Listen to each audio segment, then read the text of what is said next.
The program, former NFL offensive lineman Mitchell Schwartz. Thanks for having me. Good to be here. Absolutely. It's great to have you, man. So I made the case the other day that Joe Burrow over Patrick Mahomes is an argument you could make in the AFC if Burrow wins 4 straight over Mahomes. You came on Twitter and you responded with this tweet that I got lit up in. Here, let's see it here. How? 5 seasons, 2 MVPs, 5 home AFC championship games, Super Bowl win, MVP, another Super Bowl appearance. It's more than 2 or 4 head-to-head games if you're talking like that. As I mentioned, I think Burrow is the clear number 2 at this point, but this kind of talk is way too premature. Listen, Mitchell, there is no bigger Mahomes fan in media than me, and you know that. But we also know it's a team game, and maybe I got a little ahead of myself saying 4-0 would mean Burrow over Mahomes. But let's get into that a little bit. Would that not be something if the Bengals were to get a 4-0 edge when you're talking about the top AFC quarterback, considering these guys have gone head-to-head twice the last 2 seasons?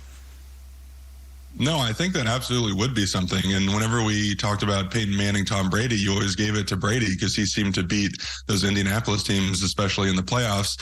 I think the argument is more than just these 2 years. I responded after, you took a bit of a beating there on Twitter, that I see the argument. I understand, like, if you're just looking at their careers kind of up to this point, or the last 2 years in particular, then you're saying, all right, postseason success, you got a guy who gets to the Super Bowl twice, you got a guy who loses in the AFC Championship game twice, over 3 years of both of their careers. Since he wins, Mahomes would have an MVP and a Super Bowl win, Burrow would have 2 Super Bowl appearances, and then, theoretically, he might have a Super Bowl win if they beat the Chiefs and then go on to win this year. So you could stack them up in that way and have that argument. I just thought, in total, over the last 5 years, I think you have to look at all the data, and all the data is Mahomes is in 5 home AFC championship games. He's got, 1 MVP and soon to win the second. And I just think, the totality of what he's done over the 5 years gives him the edge over just, kind of this 2-year sample and what would be, a 4-0 deficit in the head-to-head matchup. It's just a great argument, isn't it? It is. It's just like it's sports fan stuff. Everybody's right. Nobody's wrong.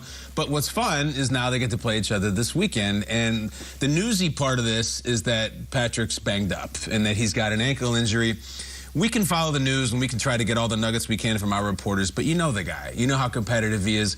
How do you think he plays through this? How do you think this impacts him? Give us your take on Mahomes being banged up in this game. Well, it's definitely going to affect him. I think yesterday they put out, kind of the practice film of him stretching and moving around. And it honestly looks better than I expected. There's also the clip of him walking off the stage after talking to the media. Again, looks better than expected. What you didn't see is any lateral movement. You didn't see any, planting and pushing off that back foot and driving. And I think that's the worrisome part is, can he get the same zip and velocity on the downfield passes? And to a secondary level, we've seen him run around the line of scrimmage. In my mind, there's pictures of, Trey Hendrickson, Sam Hubbard on their knees gasping for air because Pat just needs to find someone open. Cincinnati's awesome at the drop 8 coverage. No one's open. Pat runs around. He finds somebody.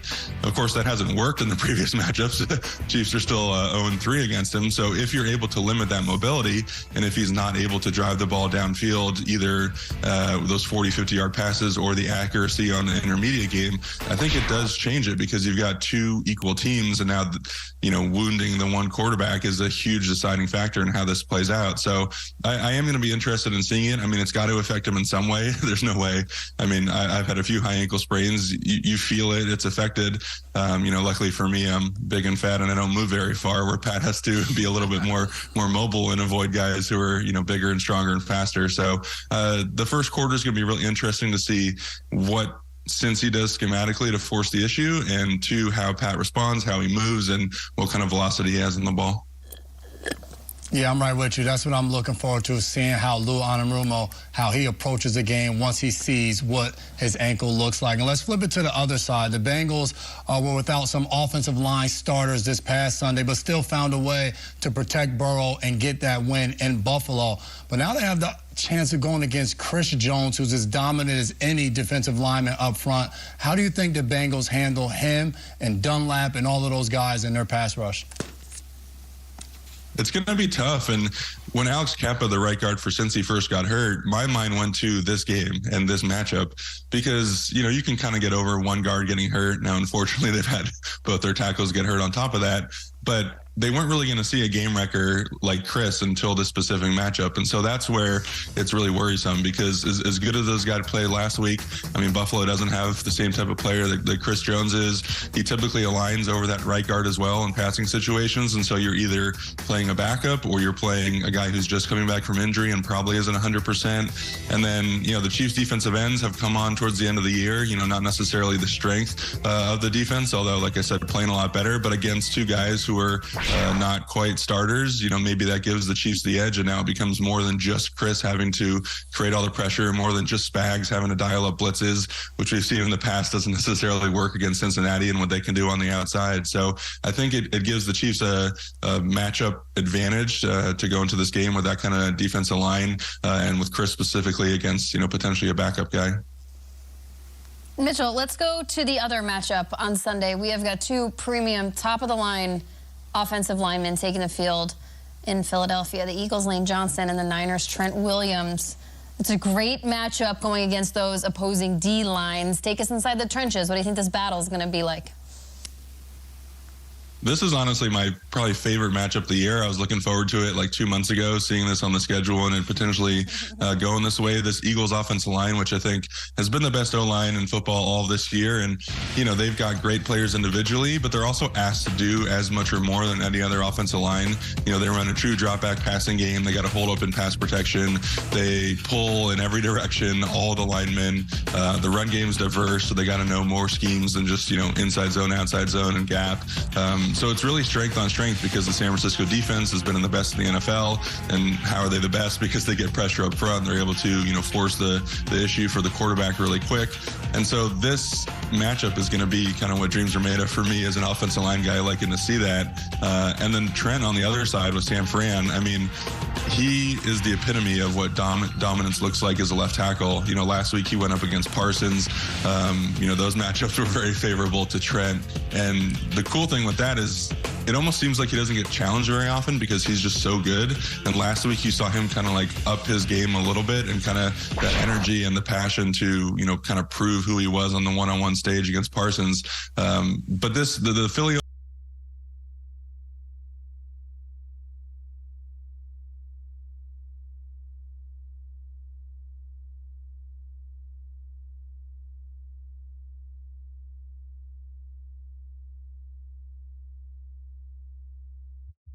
times real quick. Mitchell, give us a prediction for Sunday's game. Ooh. Well, I mean, you can see by the people behind me on the screen there, I think I got to go with the Chiefs. It does seem like logically, when you're looking at the matchup, I mean, things favor Cincy, even though we talked about the offensive lineman being out, just in the sense of them having the Chiefs number over the last meetings and then Pat being a little bit injured.